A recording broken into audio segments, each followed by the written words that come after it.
Okay, welcome. My name is Roger Berkowitz, and I'm the founder and academic director here at the Hannah Arendt Center at Bard College. Welcome to this meeting of the Arendt Center's virtual reading group. Uh, we're going to be starting a new book today. I always love when we start new books.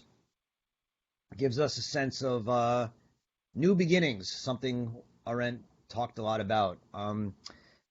This book, this book of hers, Men in Dark Times, um, it's one of the three books of essays she collected and published in her lifetime of her own work, along with Between Past and Future and Crises of the Republic. Um, those three books of her collected essays are exceptional. They're often not read as widely as books as some of her books, which are written as single books. Origins or Human Condition or On Revolution or Eichmann in Jerusalem, or even some of the earlier ones. But they're books I love, and I love reading them as books, which is not usually done. And so we're going to do that with this book, Men in Dark Times. And we're going to think about it as a book. What is she trying to say overall? These are all. One thing about this book is these essays were written over 20 years. They're not concentrated. They're written for different journals and different ideas. And yet she assembles them here for a very particular reason. She thinks that in all of these essays, all of whom are men except for one, Rosa Luxemburg, but she calls it Men in Dark Times. She thinks that these are people who in some way shed light, as she says, illuminates our world in some ways and breaks through the darkness.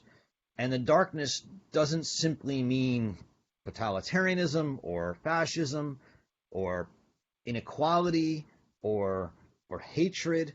All those things may be bad and are bad, but the darkness for Arendt is something different, and she takes her initiative, her thought from some words of Martin Heidegger's in Being in Time, where he's talking about the power of das Man is what he calls it. The they is often how it's translated, or one, or society, or the way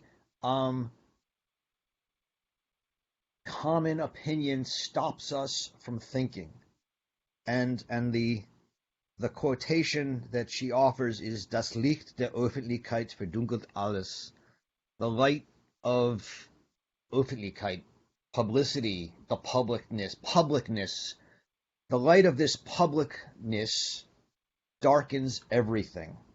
And what she means is that, I think it's something you'll all understand and do understand, when we live in a world in which we talk incessantly and babble on and talk at the water cooler or talk on the internet or talk on Twitter. We think we're talking a lot and we think we're in a light, we have some light shed on us, but this public light, she says, darkens everything. If you ever want the one single line to indict the entire Twitter sphere and give you an excuse not to ever go on Twitter again, this is the book for you.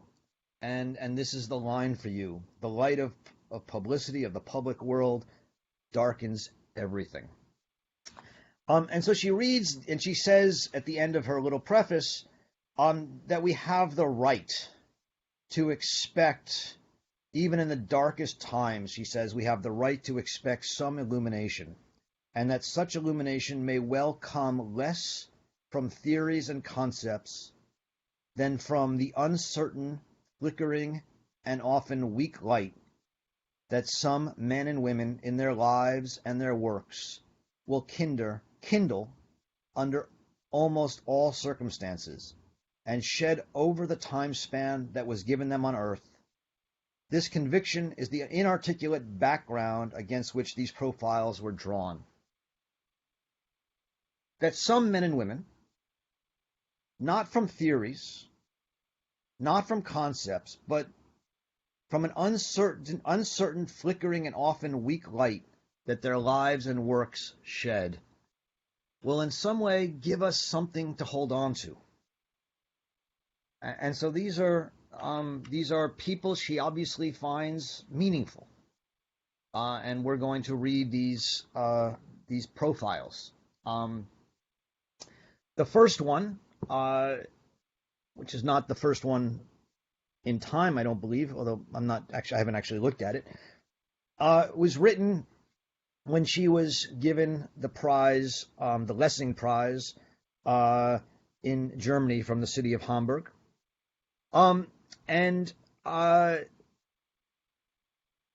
It's called On Humanity in Dark Times, Thoughts About Lessing. There's probably, I've told you a lot that I like this essay, or one of my favorite essays. This is, without a doubt, my favorite essay Hannah Arendt ever wrote.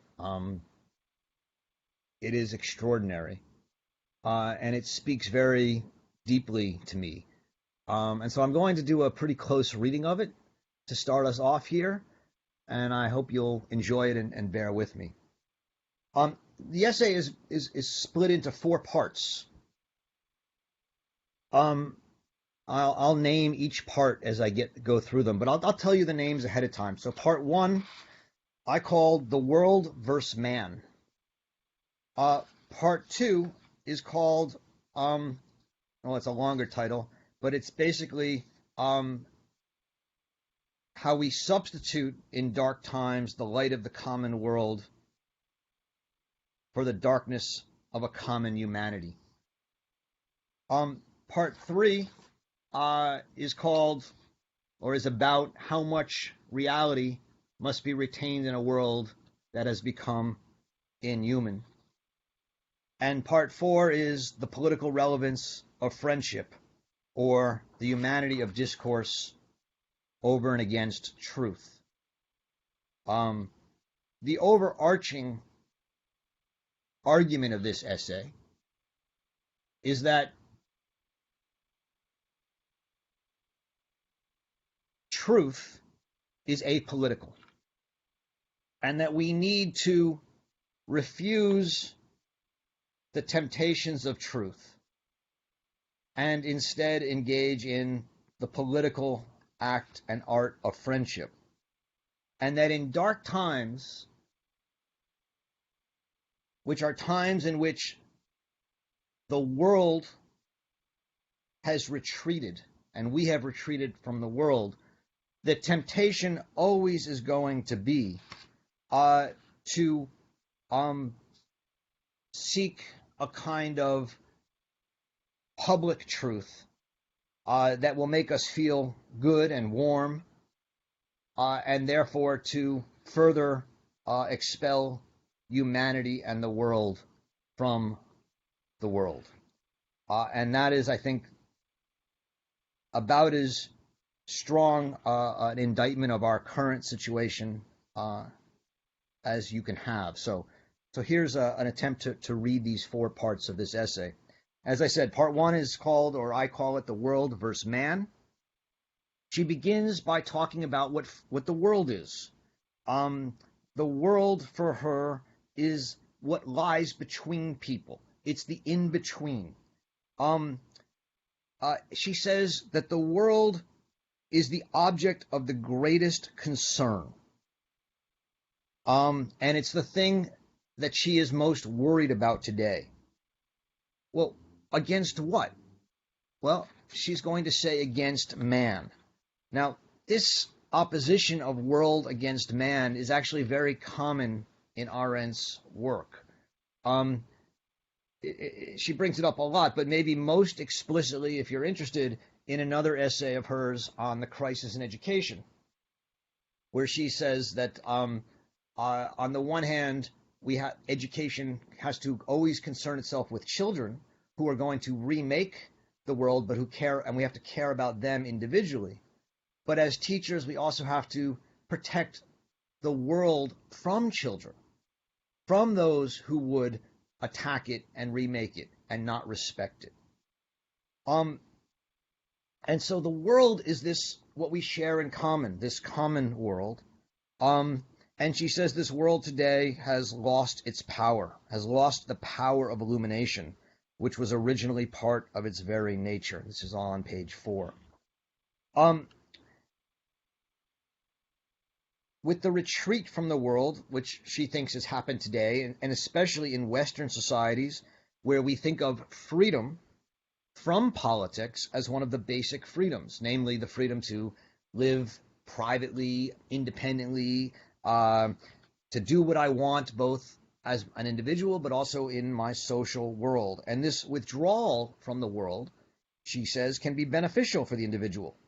It can cultivate great talents. One can become a genius. And if one does become a genius, her genius can again reach out to the world and appear in the world to be in harmony with the world. And yet, even with that possibility that that genius can come back into the world, she says that the retreat from the world makes visible an almost demonstrable loss to the world. And this is where she's really begins. The connection to Lessing here is that what Lessing understood was that he was someone who was neither going to ever be positive towards the world or negative towards the world, but as she calls it, radically critical. And he always wanted to engage the world as it is, or as it exists. He never, and in doing so, she says, he, quote, never allowed supposed objectivity to cause him to lose sight of the real relationship to the world and the real status in the world of the things or men he attacked or praised. And so this is another one of the themes in this essay, and also throughout Arendt's work, is a critique of objectivity. She opposes objectivity to, quote, the real relationship to the world. And she says that Lessing knew that, quote, justice has little to do with objectivity in the ordinary sense. Objectivity for her is different from impartiality. And this is one of the key insights in her work in general. Impartiality is not taking a position against, or it's knowing your position and your partiality, but being open to other people's perspectives and viewpoints. And so the great example she gives of impartiality in her work is Homer. Homer could tell the story both of Achilles and Hector, of the Achaeans and the Trojans. Even though he had certain agreements, he certainly favored the Greeks over the Trojans and Achilles over Hector, but he could see the greatness of both. And that she calls impartiality. Objectivity is something different. It's a kind of claim to know a scientific truth or rightness, as she'll call it later in this essay. And what she says is, Lessing had no interest in knowing the truth, knowing what was right and wrong. He had an interest in the real world, which includes all opinions, things that you might think are right, things that you may think are wrong. And that this brings her to a discussion of what she calls Lessing's aesthetics. And I have no idea if she's right about Lessing's aesthetics, but I will tell you this is what Arendt's aesthetics is. Arendt's aesthetics is to not seek perfection or truth in the work. The point of her aesthetics is that all works of art, all texts, all poems, all writings, all artworks have their aim not in being true, but in acting, and thus having an effect upon the spectator, who, as it were, represents the world, or rather that worldly space which has come into being between the artist or writer and his fellow men, or as the common world between them, as she writes on page 7. So Lessing and Arendt see the work of art as that which stands out in the world and draws a public around it. And in doing so, the work acts, the artwork works. And in working, the work draws people out of their private and social existences and into a public world. It thus works to reconnect the people to this world that is in between. This state of mind of the artist that Lessing has, she calls a respect for free thinking. And such a free thinking, she says, does not come from a desire to know a definite worldview. It's immune, and it makes an impartial worldliness apparent for us.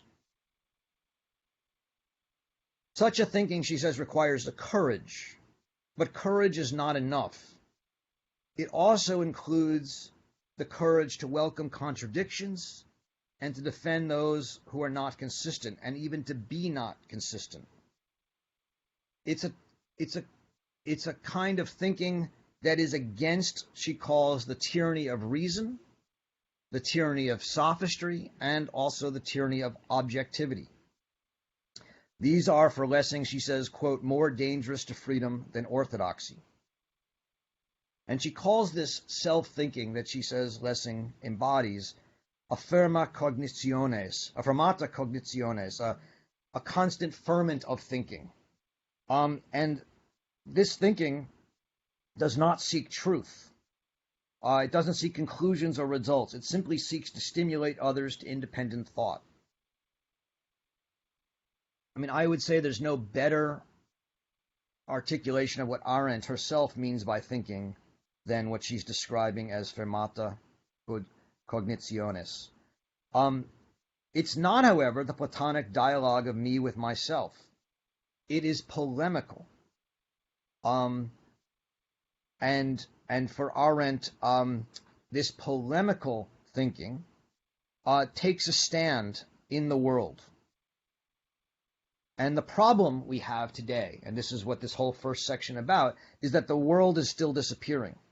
The pillars of the best-known truths, all those truths, Christianity, rationality, the Greeks, the Romans, the Enlightenment, all the truths that we think are true, the moral truths, today lie shattered, she says. We are standing in the midst of a veritable rubble heap of such pillars. And so, she says, what we need to do, maybe, is learn to think without pillars. Now, you all know that another word for her, thinking without pillars, is thinking without banisters. Thinking without the truths, the pillars, the banisters that have held us together as a tradition for thousands of years. And she says, just like she says at times there's advantages to thinking without banisters, there's advantages to thinking without pillars, without props, without traditions, without standards. Because to think that way is human in one sense. It's vital. In abstaining from, in being free from the pillars and the standards and the banisters, we are free to think freely. And there's a kind of vitality to that. And she calls that, that's the part of the humanity that appeals to man. But she says there's another kind of humanity, the humanity of the world. And she says, but what is true for man is not true for the world. Unlike man, who likes the freedom of being without standards and without values and without pillars, the world, she says, becomes inhuman, inhospitable to human needs, which are the needs of mortals, when it is violently wrenched into a movement in which there is no longer any sort of permanence. So, again, if part of teaching is teaching individual children to think freely and to question and challenge, there's another part of teaching, another part of human teaching, which is to be responsible to the world and to hold on to that world, because the world is where we're at home. The world gives us a home, it gives us a sense of belonging, and we can't live without that home, without that tradition. So when On Revolution, when she talks about the great, what the American Revolution accomplished, part of it, yes, was creating power, the power to change, the power to build new things. But part of it was that what she says is the Americans understood in their revolution, the need to create authority, traditions, a sense of home, of permanence and stability. And this is this is, I hate to use these words, but this is the conservative side of her argument. In this, not in the political sense, but in the sense of conservation, that we human beings cannot live only as progressing. We also need a home. And what she's saying here is that Lessing understood that part of what it means to be human is to have a home. And he's going to name that political aspect of building a home friendship. Right? That's where we're going to get to at the end of the essay. And friendship, as a political act of building a home, is going to be about reconciling with the world in its plurality and its difference. It's going to be about rejecting any calls to say this is true and that's not true, and since I know the truth, what you say is wrong. That's going to be the political stabilizing factor of friendship that she's going to draw out of Lessing. In part 2 of the essay, she brings up this idea of dark times. She says there's many dark times or periods when the world is hidden throughout in history. And the essence of these dark times is when people cease to ask more of politics than that it support their private, personal, and economic interests. She says we're currently living in a dark time. But here's another one of these fascinating Arendtian twists. She says there are some dark times that are good dark times. You know, it's one of those weird things. She says, but these are good dark times. And what defines good dark times, when all is well, she says, is that there's an emergence of a special kind of humanity, namely fraternity. She says Nathan the Wise says, be my friend. The Magic Flute talks about humanism. Rousseau has this idea of human nature common to all in compassion. But for Lessing, she says, the best person is not the most compassionate. For Lessing, considered friendship, which is, of course, selective and thus not very egalitarian, to be the central phenomenon of humanity. And so you now see what she's doing in part 2. She's creating two versions of what she calls humanity in dark times. One version she thinks is the dominant version of humanity in dark times, held by the Magic Flute, Mozart, Rousseau, the Enlightenment, the French Revolution, which will see the humanity of dark times in compassion. And then she's going to oppose that to Lessing's view of humanity in dark times, which is friendship. This, in part 2, she's going to primarily concern herself with what she calls the bad version of humanity in dark times, compassion. Now, compassion, we all, again, is our great value, but she's going to make an argument here, which she makes more extensively in the book on revolution, that compassion led revolutionary humanitarianism to seek solidarity with the unfortunate and the miserable, that this humanitarianism of compassionate humanitarianism cannot be acquired by those who do not belong to the miserable, the pariahs, and that therefore those of us who are not miserable, not pariahs, but who act compassionately, are in some ways, or she's arguing, deny our humanity. We replace our obligation to actually care for the public world, the world in which we live, with a compassionate imperative to change that world, and we actually give up our requirement to love that world. This is for her what happens when we, in a sense, all become pariahs. Or this is when we, the point is that pariah people, persecuted peoples, have a privilege, namely that they don't have to worry about the world. They're already excluded from the world. And so they huddle together and they find kindliness and warmth and a kind of love, sheer goodness. And yet for her, while this is a great thing, and she calls it a great thing, it has an attitude of irresponsibility to the world. Now, for pariahs, she says that's fine because they're not responsible for the world. But for those who aren't pariahs, to act like pariahs actually abandons our responsibility to care for the world. And this leads into the question that is the question motivating part 3 of the essay, which she doesn't actually articulate until near the end of part 3 of the essay. But the question is, how much reality must be retained in a world become inhuman? Or, as she rephrases it, to what extent are we obligated to the world even when we have been expelled from it or have withdrawn from it? This is the question to those of us who are not pariahs. This is the question that says, if we're not a pariah, how do we act in the world? How much responsibility do we have to, in a sense, continue to engage with the world in its public sense and not simply embrace the kind of fraternity and compassion of pariah peoples? She says that the temptation in dark times is always to shift from the public world to an interior life, to compassion, to kindliness, to ignore the real world in favor of an imaginary world. And so she begins and says, look, I'm a Jew. I left Germany. I'm part of that world. And so, this is actually historically in Germany quite a famous lecture.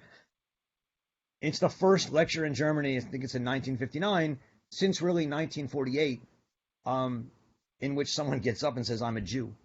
And someone actually takes the Germans to task in some way. And yet, at the same time, she says,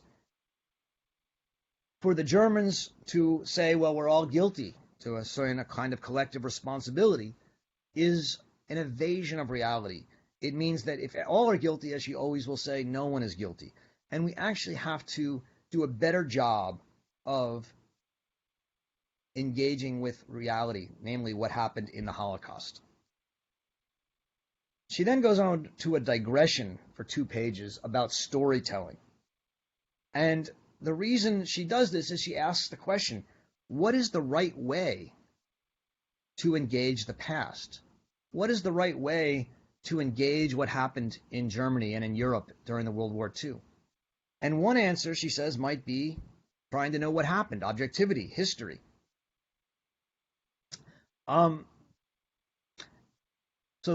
Someone's sharing their screen, so if you could just stop staring your screen, that would be great. Why do we tell stories, she says? And her answer is to know what was, and to endure this knowledge, and to wait and endure. And the poet, she says, are the people who put history in motion. And the beauty of the story is it doesn't tell a single rational truth. It doesn't tell us what happened. But it has a meaning. And that's why storytelling is the right way to engage the question of the public world. She then goes and says, well, how much reality do we have to retain? And she says, I'll talk about this through an example. And she gives the example of inner immigration.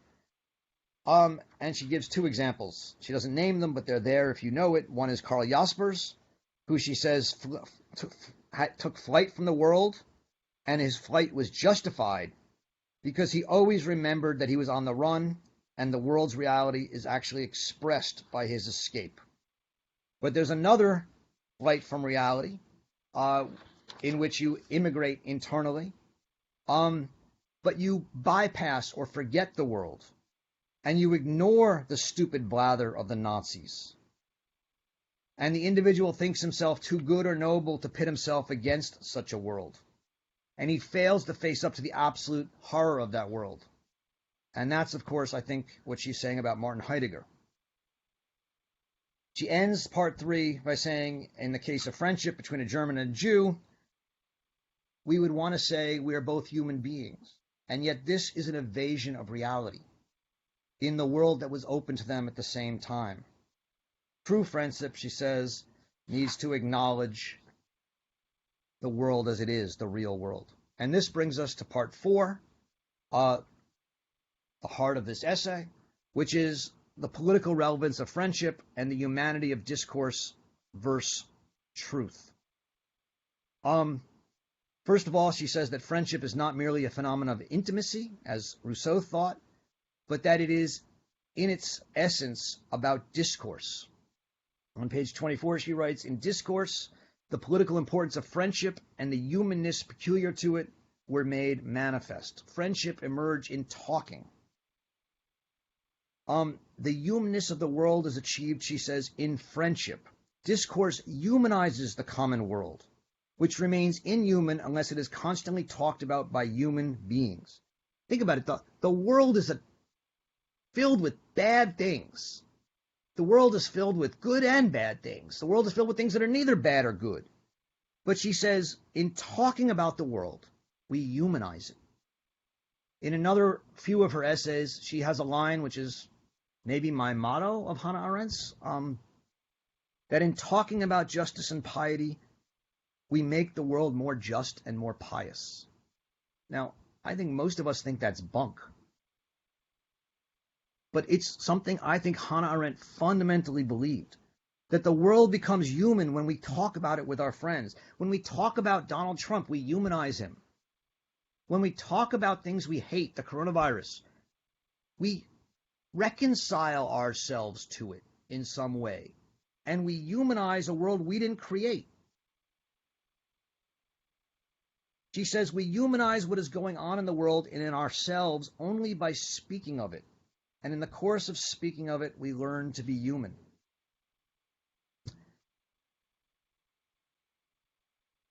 What Lessing says about truth is that there are no truths, and that he's glad for the sake of an infinite number of opinions, and that we should not tolerate people we disagree with, but we should actually love them because we disagree with them. And here, she says, is the one place that she and Lessing really disagree with Kant, right? The inhumanity, she says, of Kant's moral philosophy is that he still hopes for a moral truth. I don't know if he's on the call right now, but I had a friend write me last week and says, I've been hearing you, listening to you, and we're seeing, and you keep, and one of the things I don't really fully get is why Arendt says that there are no moral truths when she seems to want to hold on to judgments about truth. And the truth is, Arendt thinks we need to make judgments, but we need to understand that they're not true. They're not true in either the sense of being absolutely true or being scientifically true. How does a judgment become true then? It only becomes true for Arendt insofar as when someone makes it and acts on it and puts it out into the world, other people talk about it and tell stories about it and come to make it true in the world, not as an absolute truth, not as an objective scientific truth, but as a worldly truth. And she says that what she loves about Lessing is that he rejoiced in what all philosophers fear, that truth is always an opinion once it is uttered. We today, she says, tolerates opinions but are not glad for them. We don't see the depth of Lessing's antagonism between truth and humanity. Today, she says, we don't think we possess the truth, we think we are right, and she goes on to this critique of science. But the point for her is that for Lessing, a vigilant partiality, which is not the same thing as subjectivity. It's not to simply say, whatever I think is right is right. That's not what she's arguing for, and it's not what she thinks Lessing argued for. Because his partiality is always a worldly partiality. It always speaks from the world. And thus the conclusion of the essay, the last 2 pages, is that there's a difference between what she calls the humanity of friendship, which is Lessing's humanity in Dark Time, and the humanity of compassion.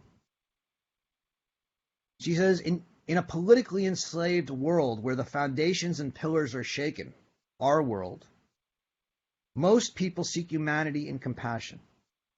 They move closer to one another and seek warmth and intimacy. They seek to avoid disputes. They seek to only talk to people they agree with, and they seek to avoid conflicts. In Dark Times, there's another option, though. Lessing was never eager, she says, to fall out with someone with whom he entered a dispute. He was concerned with actually talking to people he disagreed with, and in doing so, humanizing the world. He was to be a friend of many, but no man's brother.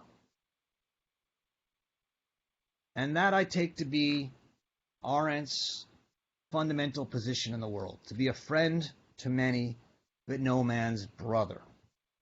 To embrace disagreement, dissent, plurality, even offensive plurality, and talk to the people who offend you. To let each man say what he thinks is the truth, and understand that the truth is really only something God knows and is not for humanity. And in doing so, what Lessing's friendship allows us to do is to create a world in which we both respect the distance and the betweenness between us and the bonds that make us one people, that give us solidarity. And that I take to be the political implications of Lessing's idea of friendship, which she thinks is one possibility of politics in dark times. So I'll end there as an introduction. I'm sorry it was a little longer than usual, but I think this is a very difficult essay. It's taken me years of rereading this essay to make a lot of sense of it. And we'll see what you guys think. I see there's a lot of comments in the chat. I don't know if Sam's on and has looked at any of those. I can start, or if there's any immediate reactions, I can bring it, let you guys make some immediate reactions. Hi, Roger. It's John. Hey, John. So John's the friend I was talking about who wrote me about this last week. So it's good that he's on and willing to engage in public and disagree with me, I hope, in public. Yeah, I wanted to make a comment that I think after our text about this and after hearing you talk about this essay, that it strikes me that Arendt, what she is rejecting in terms of objectivity is Kant's either determinative judgments in epistemology or his categorical imperatives in the realm of ethics.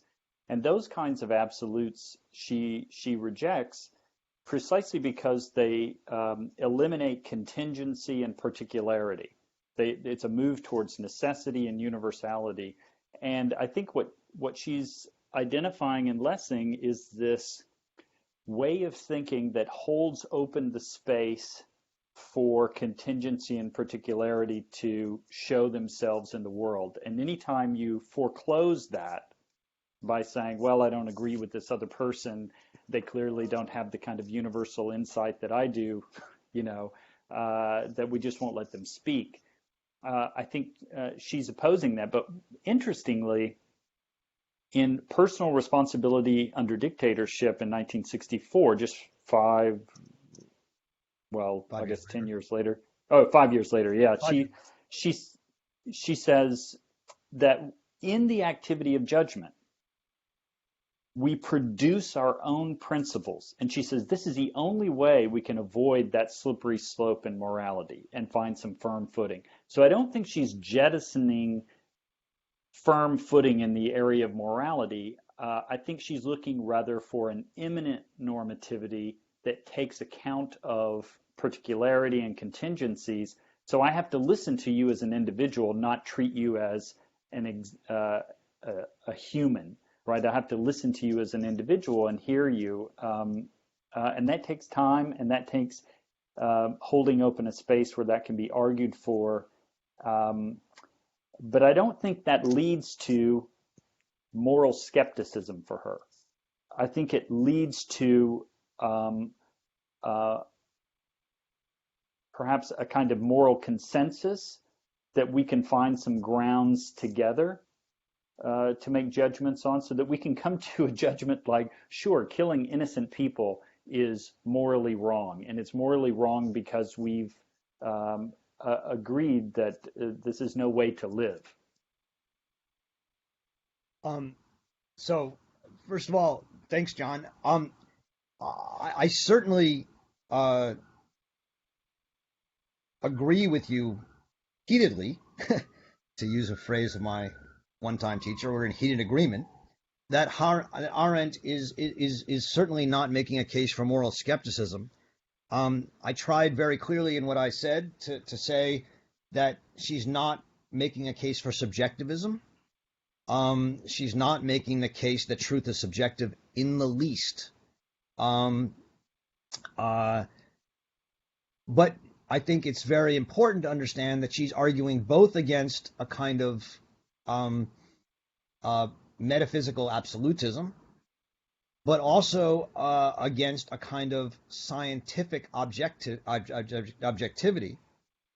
And I would even say against a kind of Habermasian,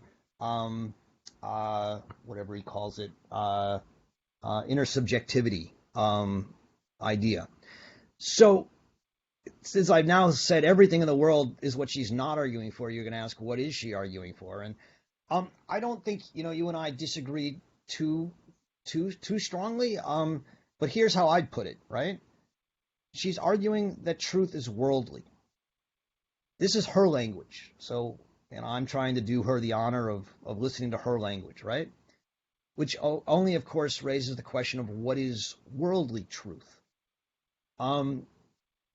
So at the end of her essay, Truth and Politics, as you and many of the people here know, she says the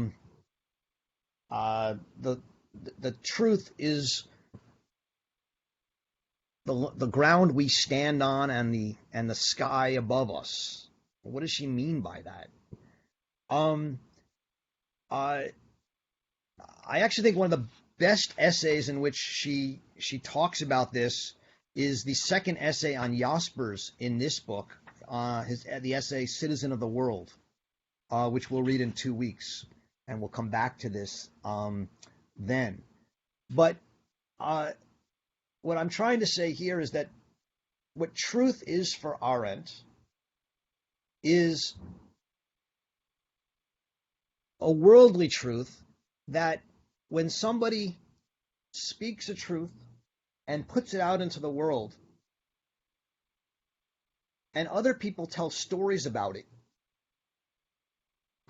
and those stories are repeated and they're made into part of the world itself, the stories, the truth gains a solidity that helps bind us together, and it becomes something we share, not as an absolute, not as scientifically provable, not as intersubjective in some sense, and not as subjective, but as actually a part of our world.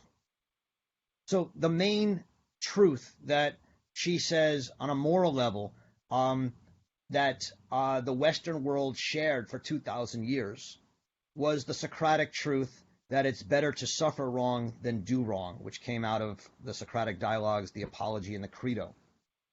And what she says about that text, that truth in Truth and Politics, which is really in a way the companion essay to this Lessing essay, is that it's not an absolute truth. It's not an objective truth. What made it true for 2,000 years in the West was an aesthetic act, namely that Socrates did it and Plato told a story about it. And that story has had such an impact in the West that it was taken as true. And she said it was true for 2,000 years until it became no longer true in the late 19th century, early 20th century, and people stopped believing in it. The pillars of our world have fallen, have cracked and there's no way to bring them back. What I take her to be saying is that we are not going to ever establish new moral truths like that until we talk to each other and tell stories and new truths emerge. And we are probably in a long period of darkness when there are no truths.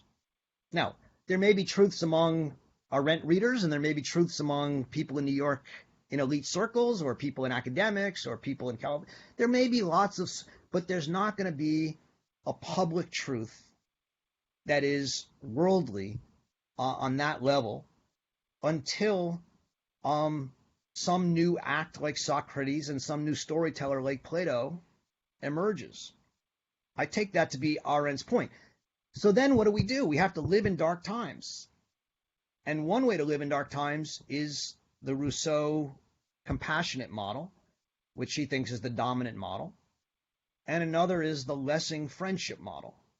And that's the model that I think she seeks to, in her life, exemplify and be in a sense an aesthetic exemplar of what it means to make friendship the core of one's life.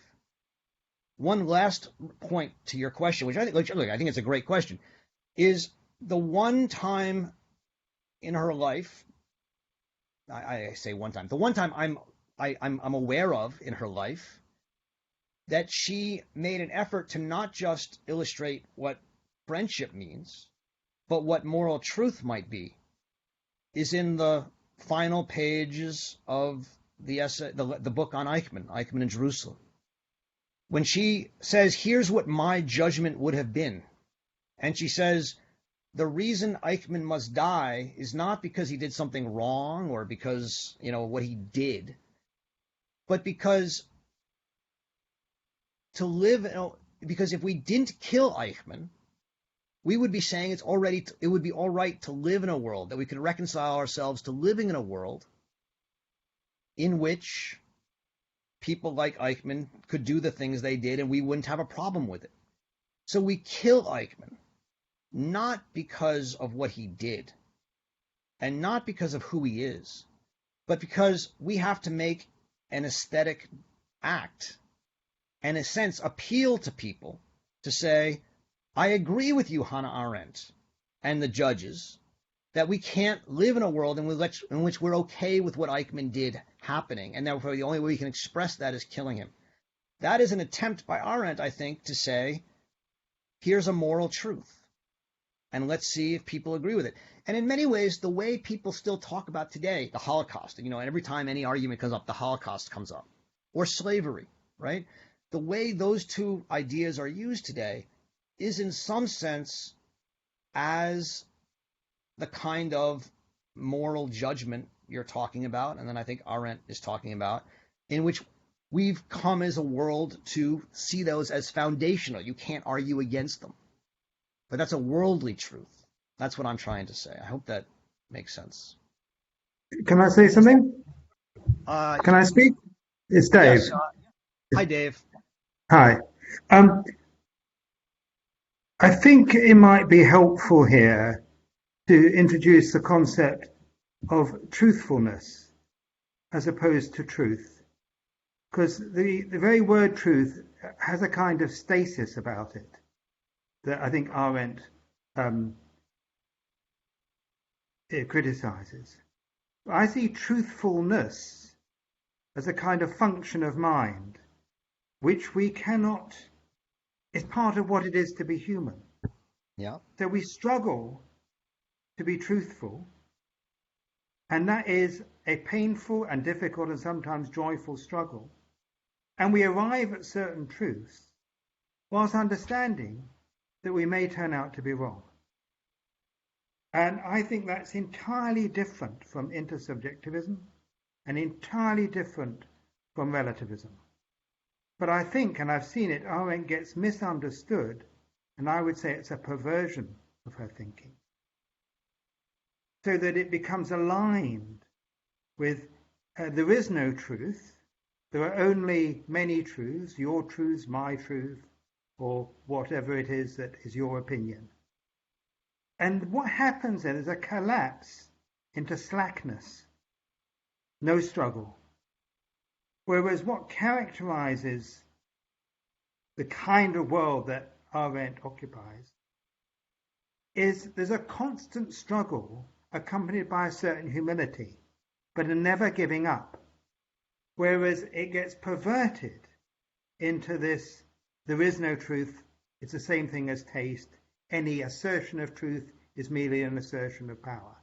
Yeah. And So David, that's, David, I think that's right, and I think that you're warning us against the same danger that John was warning us against, which is subjectivism or anything goes, or all opinions are the same. And there's certainly nothing in Arendt, or I hope in what I've said about Arendt, that would suggest that view. Another way she puts this in her essay Truth and Politics is that, and this maybe goes along with what David is saying, is that to say that there's no truth does not say that there are no truth tellers. And she says, a truth teller is someone who says what is, and she quotes Herodotus here, lege te eonta, and that the truth teller, she says, though, and this is, I think, what's so interesting about her, always tells a story. The point is that for her to tell a truth is not to tell an objective theory. Because theories are always going to be, they're always going to be abstractions from reality. For her to tell a truth is to tell a story that has, and she says that within a story, particular facts lose their contingency and acquire some humanly comprehensible meaning. And this is why it's so important for her to tell stories and to engage with storytelling. Hey, Roger, can you hear me? I can hear you, Ken. Yeah. Yeah. Well, I just wanted to make a couple of quick points about why I really like this book a lot, and kind of one thing is that this essay and the other one, this book is a collection of really sort of biographies. They're stories about people, and in a way, it seems almost like this is her putting her philosophy into practice. I mean, in a way, rather than just doing sort of abstract pronouncements, she's saying this is what Benjamin was like, and this is what Isaac Dinesen was like, and this is what Brecht was like. And when we were talking, I was thinking about what other examples. I mean, of course, there's her great quote about storytelling that, it reveals meaning without committing the error of defining it, which is like a mind-blowing thought. But which we're going to read in the Isaac Dinesen article in this book. So right. And I think the Brecht essay in here is unbelievable because she really savages him. I mean, I think the way I read it. I mean, I got to read it again. But I was trying to think of another story that might be a plank that wasn't in this, and what came to mind was sort of the autobiography of Frederick Douglass, maybe, that this is his story, although he was telling it, but we can read that story and see if there's truth in it or not and put it into the public space. So I think this is a great introduction to what is a collection that we can maybe get morality out of through the stories. That's all I wanted to add. I think that's a great point. I mean, and again, she is certainly not saying we should give up on morality. I hope that's not the point that anyone's taking from it. What she's saying is that morality is, as Ken was just saying, in a sense, told through stories. Plato told a story about Socrates, and that story, and she says not just the story, but also the fact that Socrates was willing to die and make himself a martyr. Those stories made a morality. And there's no doubt, I think all three of you, David, Ken, and John, are right about this. Arendt is trying through her writing to tell stories that will, in a sense, be retold and made into stories that come to provide a ground and a sky that we can rely on in our world. Hey, Roger, could I ask a question?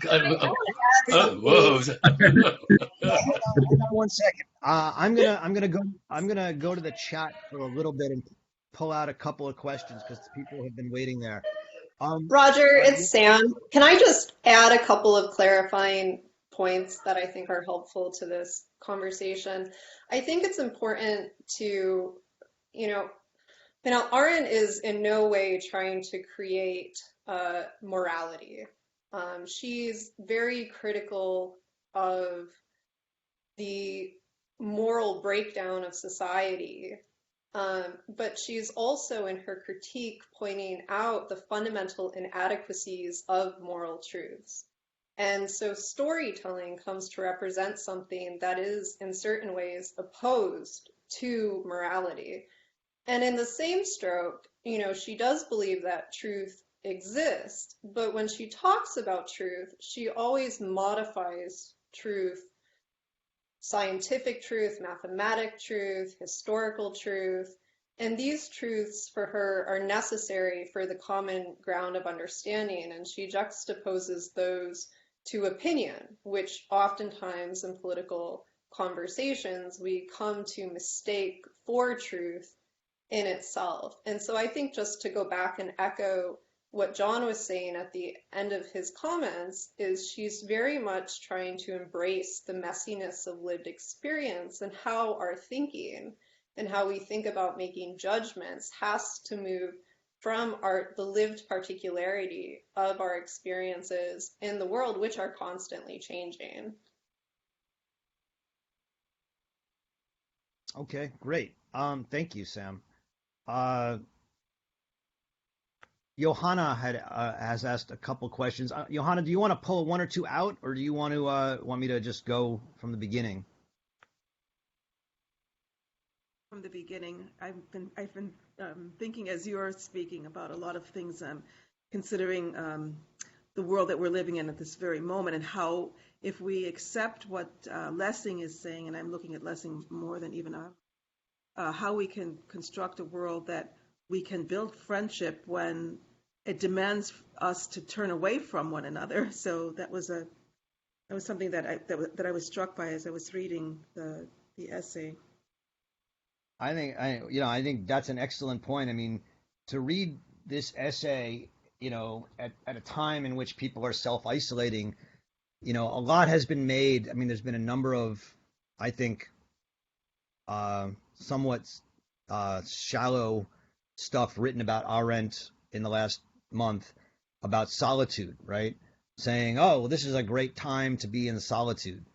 So, Arendt does make a distinction between loneliness and solitude, and talks about how in solitude one can have a conversation with oneself. And if we were using this time to do that, there could be some benefits of it. But in this essay, she makes a very clear statement that political friendship and the kind of friendship she's talking about is not what Plato means when he says having a conversation with oneself.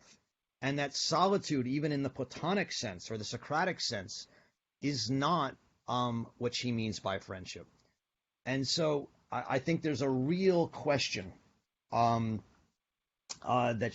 to be raised today, that Johanna, you're right to raise, which is, does this, how much harder is it even? We've been living through what she calls dark times, the loss of talk, the loss of conversation, the loss of discourse. It's only going to get harder. I mentioned this, I think, a week ago. No, it was in one of my classes. I don't know if I talked about it in this group. I mean, one of the things that I think really we need to grapple with is the rising wearing of masks. Obviously for health reasons, masks are going to become more common. They already have in certain societies. I think in the United States they will as well. But think about, I really started thinking about this when I read an essay somewhere, I don't even know where I read essays anymore, about how wearing masks is going to affect African Americans, especially African American men.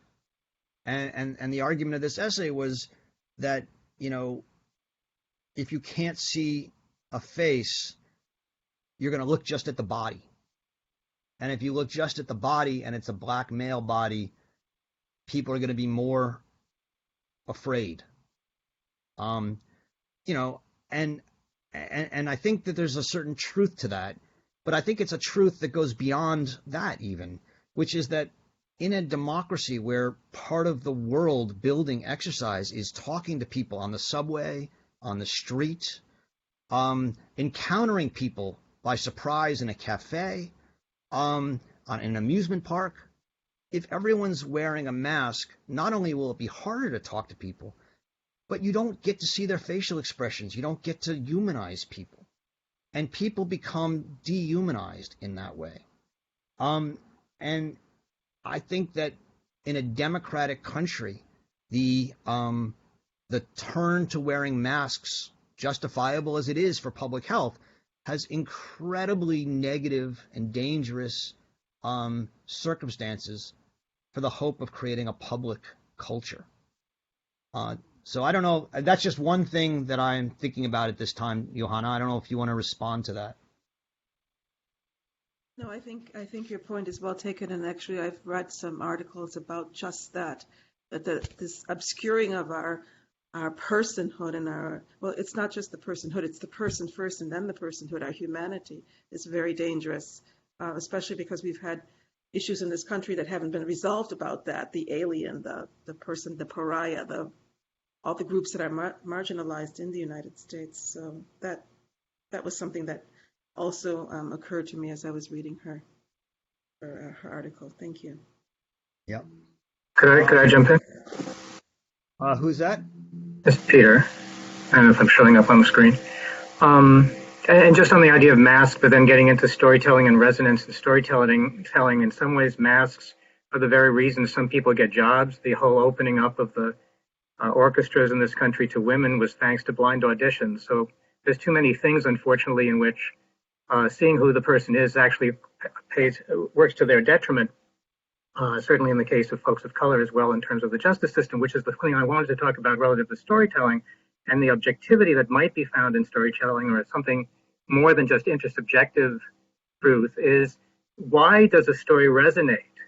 And if a story resonates with a good number of people, it's possible, it can't be that there's nothing in that story, and that story is partly a projection of our own look of the world. Humanizing the world is just by looking at the world, I humanize it.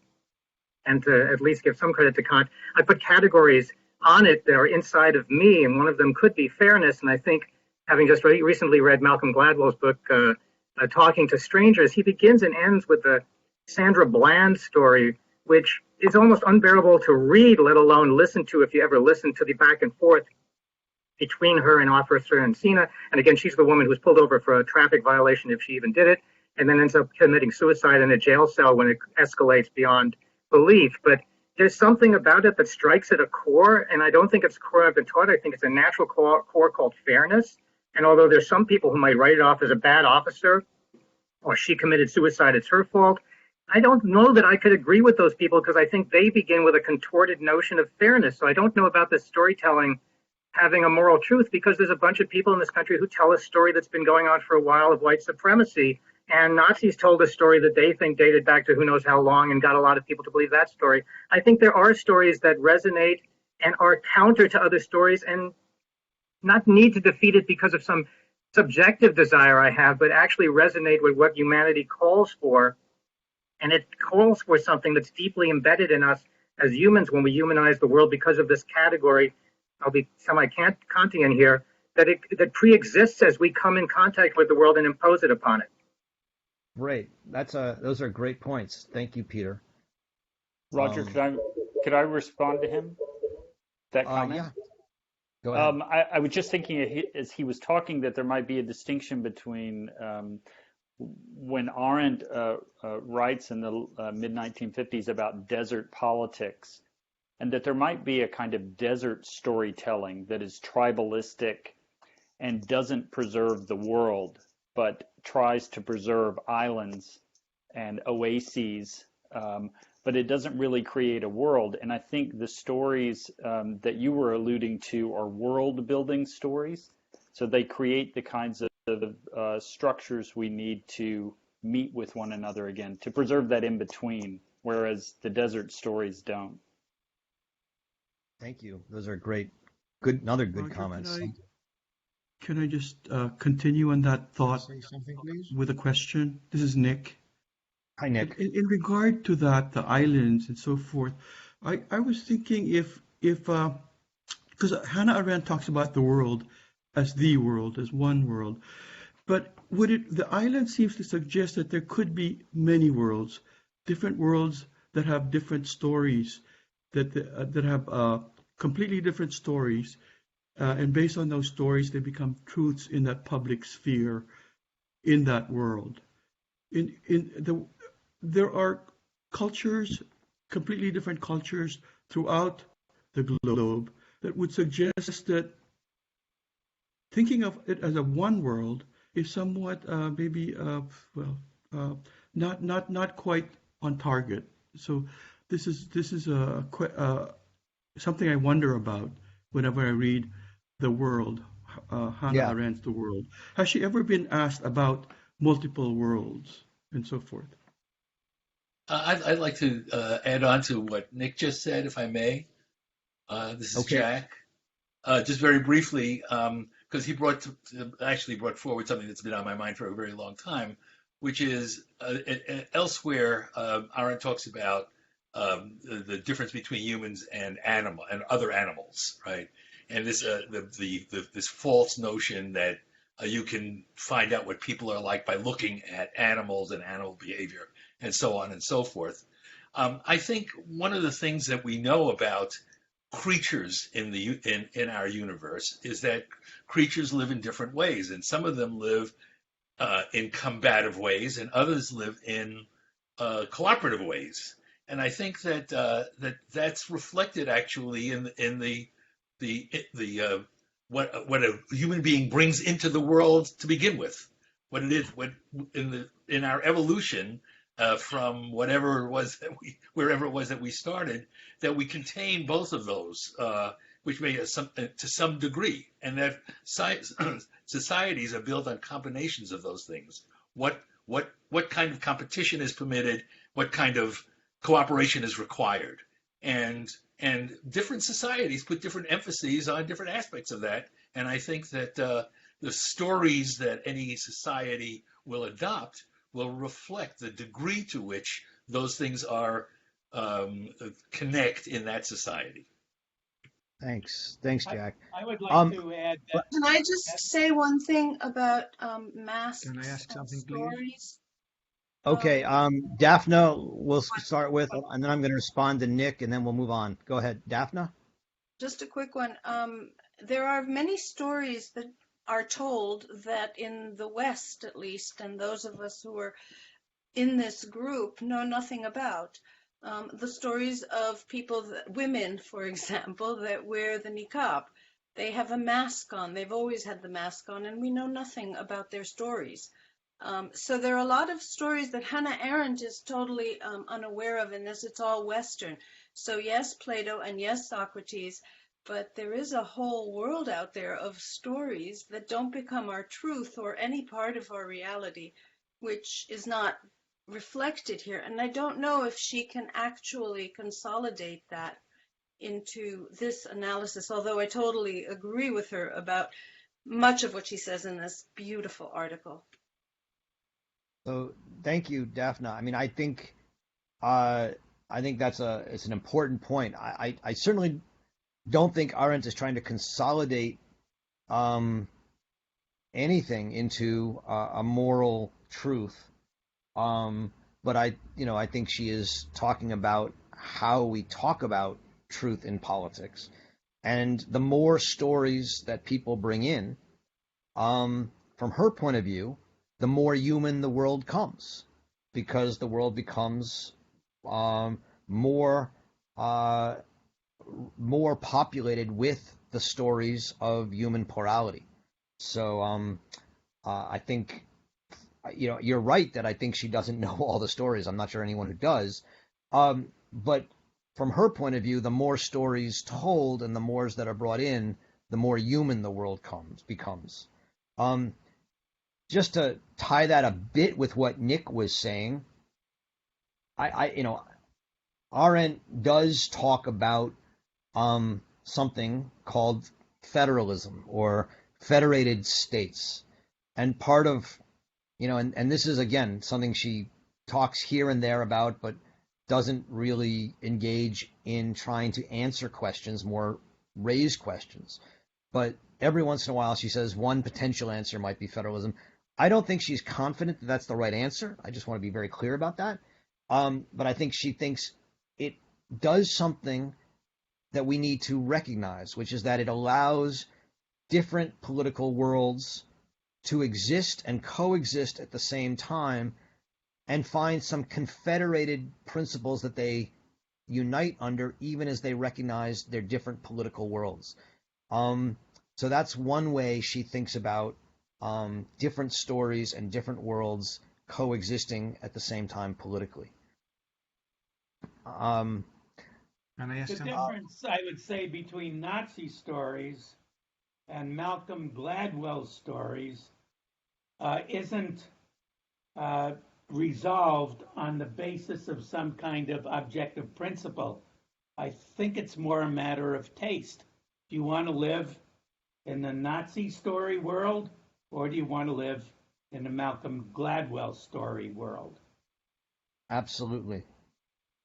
Lila, I know you had written something. Do you want to ask a question? Lila, are you on? I am Yeah. on. Well, so I'm a new reader for Hannah, and I've joined this as a courtesy. But I think what she's trying to say, I read recently her book, The Human Condition, and then now after I started reading this, it's about this in-betweenness that is disappearing somehow.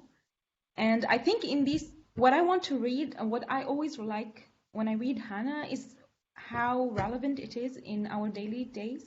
Like we can still read her through our time.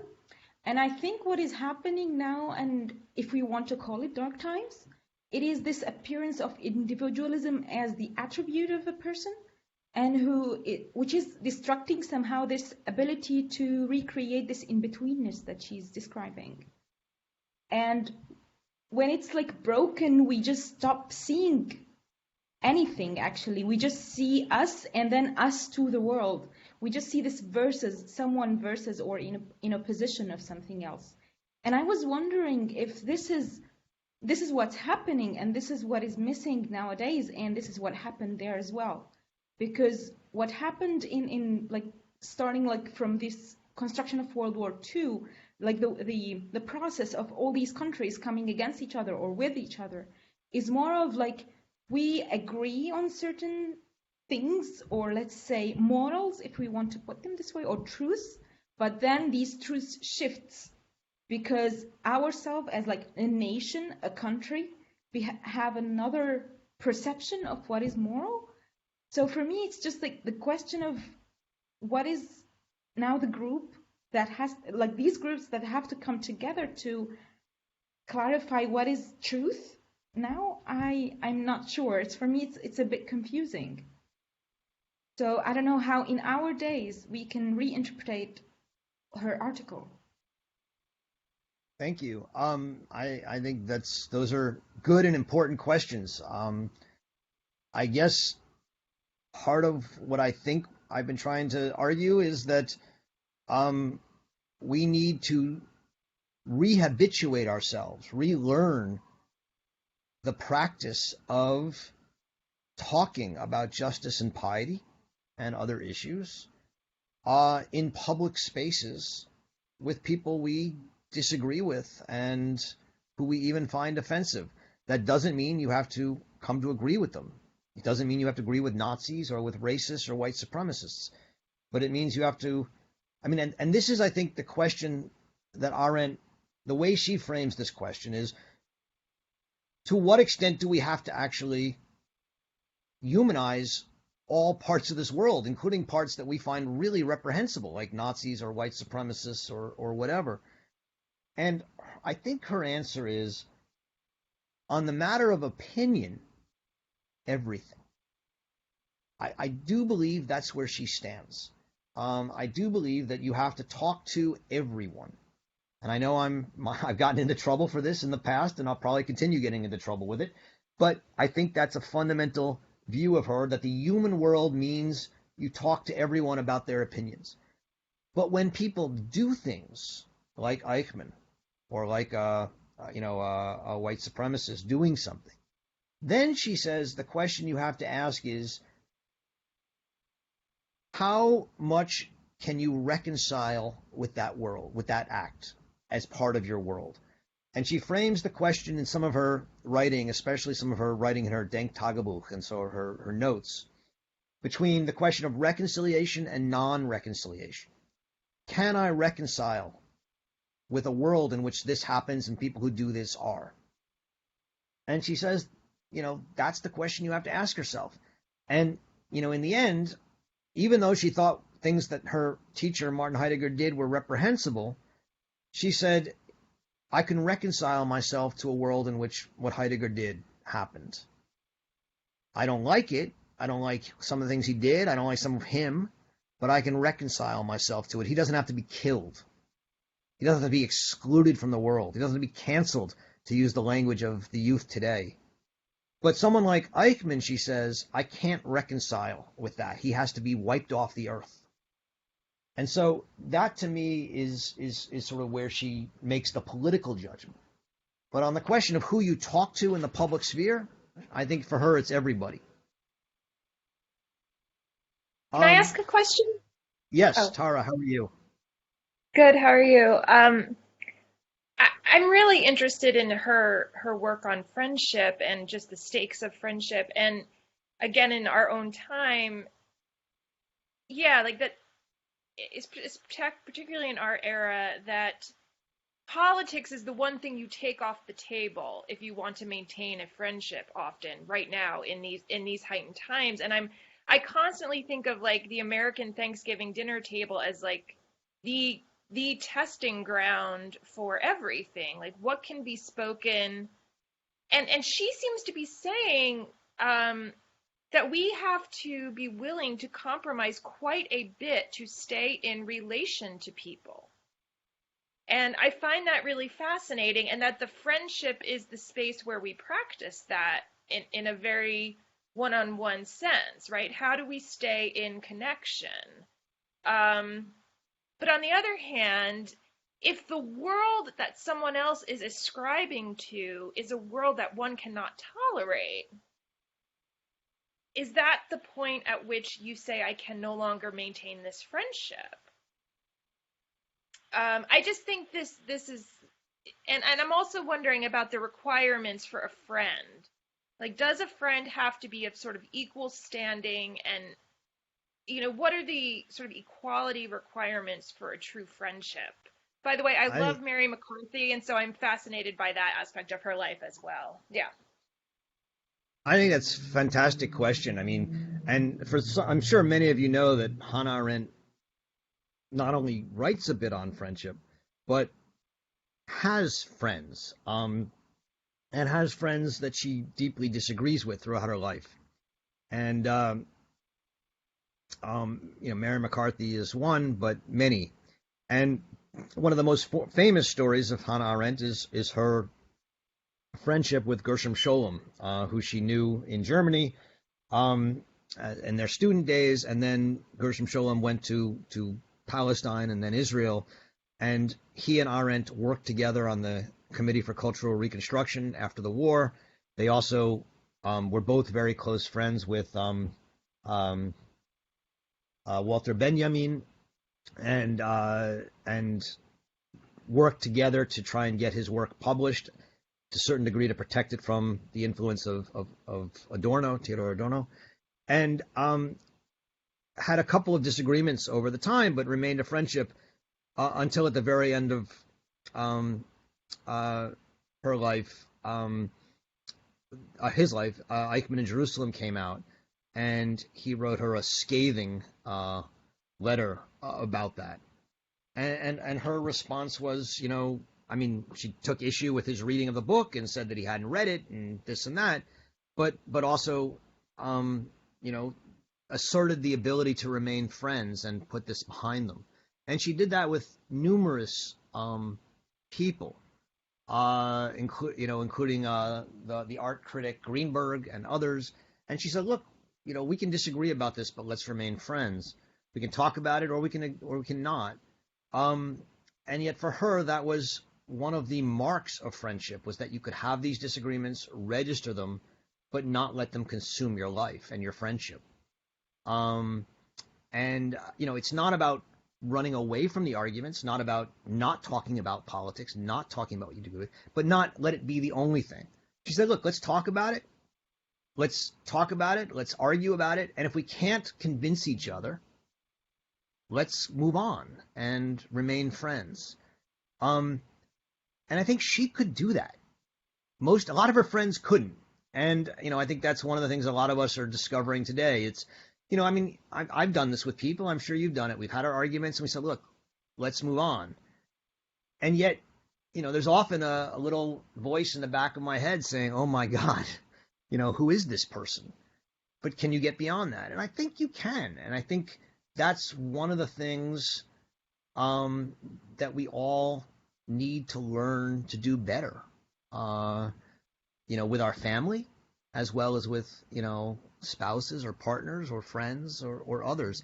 I think it's a real problem in the world today that very few of us have close friends with whom we fundamentally disagree. Now, I'm sure some of us do, and I'm not saying no one does, but it's increasingly difficult. And you see it on Facebook, you see it on Twitter, you see it in the cancel culture. How do you move beyond that? You want to answer? Yeah, I feel like I just wanted to say that it seems so much that we are now judged by our friends, and if we keep a set of friends that do not directly align with a set of principles, that we risk our own kind of exile from certain groups. So there's a lot of pressure on that we think of friendship as an endorsement of somebody else's views, rather than a space where views are contested. I think that's right. And increasingly, friendship depends upon whether you're on, quote unquote, the same team, as people have told me. I've been told I can't be your friend. We're not on the same team in the last few years by a number of people. And that's certainly, I think, where our world is in many regards. Thank you. Roger, can I say something? Nancy. Hi, Nancy. Hi. I'm thinking about storytelling, which is an area I think about, I work on.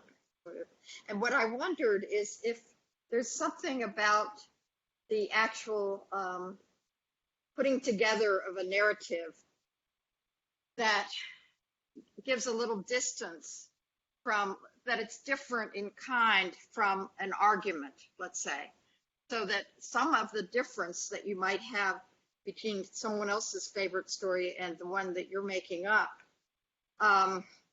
is mediated by the fact that you're perhaps creating a fictional world in which issues can be examined without from a little bit of a distance, that there's a distancing effect when you're reading stories, but there's also, there's a use of vividness also, but the distancing is what I wanted to ask about, if anyone has ideas about that. That storytelling has a special quality of poesis, or a kind of constructedness that might not be as threatening as a frontal argument with someone. It's a beautiful, beautiful point, Nancy. We'll talk a lot more about storytelling in a few weeks when we read the essay on Isaac Denison. But I think it's interesting. I have double reaction on your point, because on the one hand, I think you're absolutely right. Storytelling, if you're having an argument with someone about something in your world, right? It's often very effective to tell a story about another world as a way of, depersonalizing it. And yet the reason stories so that's where I think you're absolutely right. On the other hand, it seems that one of the reasons stories are so effective is that they can, in a sense, make a claim that's broader than our just personal interactions, and thus be even more true, not in the sense of objective truth, but more true, and that there's a way in which storytelling, and I think this is how Arendt often sees it, is more able to impact our understandings of the world and our understandings of facts, because they put facts in an order, they make it make sense, and that's why storytelling can be so violent in a way. It can be so world building, as a word someone else used earlier. So I think it can do both those things. That's my initial reaction to what you said. Roger, I'd like to. No, I'm sorry. Go ahead. You were going to read. I was just going to try and I'm just trying to look at some of the comments and bring people in who haven't spoken.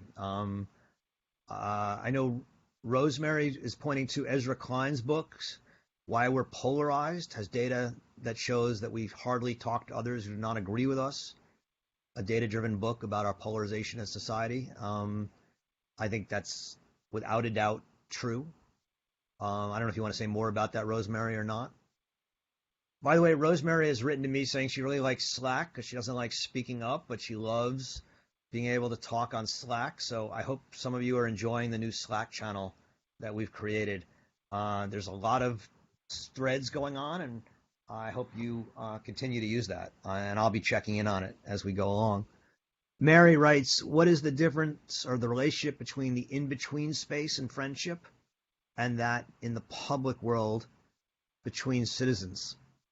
All right, so that's a great question. So, Arendt in this essay on Lessing distinguishes between friendship as an intimate relationship, which she says the great thinker is Rousseau. And if you haven't read Rousseau's Confessions and you're interested in the question of intimate friendships, get ye to a bookstore and read Rousseau, or order it. I guess you can't go to a bookstore. And get Rousseau's Confessions. And then Arendt is probably the great thinker nowadays of public citizenly friendship. So what's the difference? That's an excellent question. On the one hand,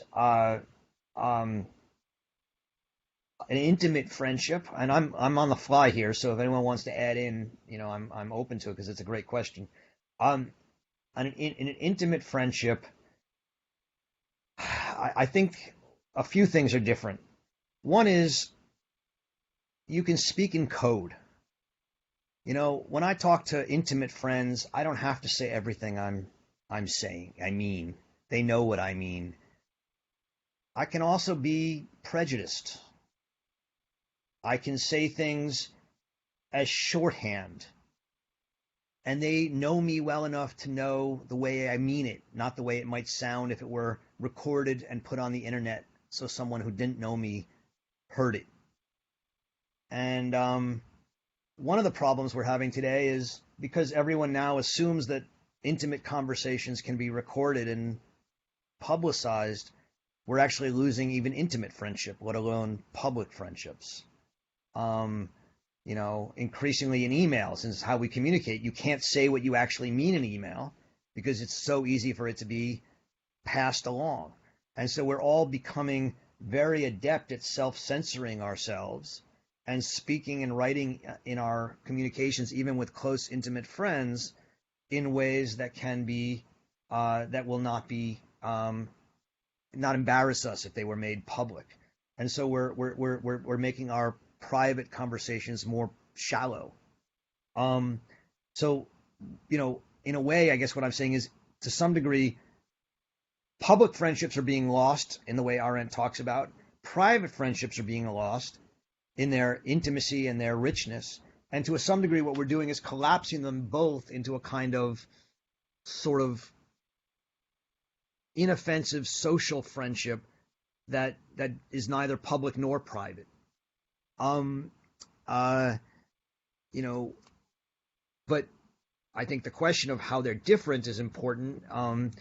And I think I've said one or two ways in which I think private friendships are different. Public friendships are different insofar as you don't always get to choose who your public friendships are going to be with. You have to talk to whoever's there and whoever talks to you.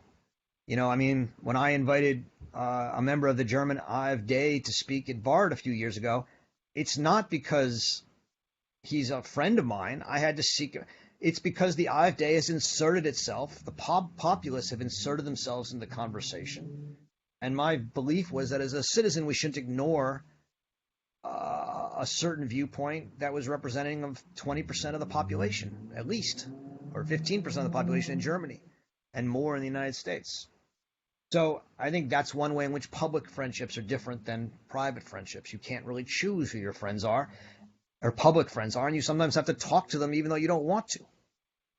So I don't know, Mary, if that goes some way to answering your question, but I think there's much more that can be said. That's just off the top of my head. So can Roger, I could add to that. Roger. There were two people who spoke, Nick and someone else. I didn't know who the other person was. Nick, you go want to start? first. Oh, thank you. Listen, I was just thinking about that because I am confused about the political friendship and the use of friendship in those terms versus the regular friendships that we have that are intimate, spent with people we find pleasurable, people that are maybe of the same tribe. But in the same way, I think of maybe public friendship is more like being a person that you're working with in an office, that you are trying both to do something, that you converse for a purpose. So that political friendship would be something that you would engage in with a person to have discourse, to have an interchange of ideas in order to make us, better understand each other, become maybe better humans, make a better world. But it is not something as far as maybe there's less caring between as far as human feeling, because for me to be a friend means there's a lot of caring involved. There's a lot of but with political friendship, it is more of a trying to build a world, perhaps. I'm trying to imagine what Arendt might have been thinking. But it's very different from intimate friendship, clearly, because there might be a purpose to it, and the purpose is to engage in a discourse that will create a public world that we can all become more human, perhaps. Great. Thanks, Nick. I'm going to answer very quickly and say generally yes, and I think the purpose of public friendship is to create a public world, but with it can't seek out or start out with the purpose to create a particular public world. It's simply to create a public world. Wherever that will go. And then I think, Jason, you'll get the last word because we're already over time. So keep it brief, please, Jason. Yes, indeed. I approached this a bit with Stephen Greenleaf in the Slack channel earlier today.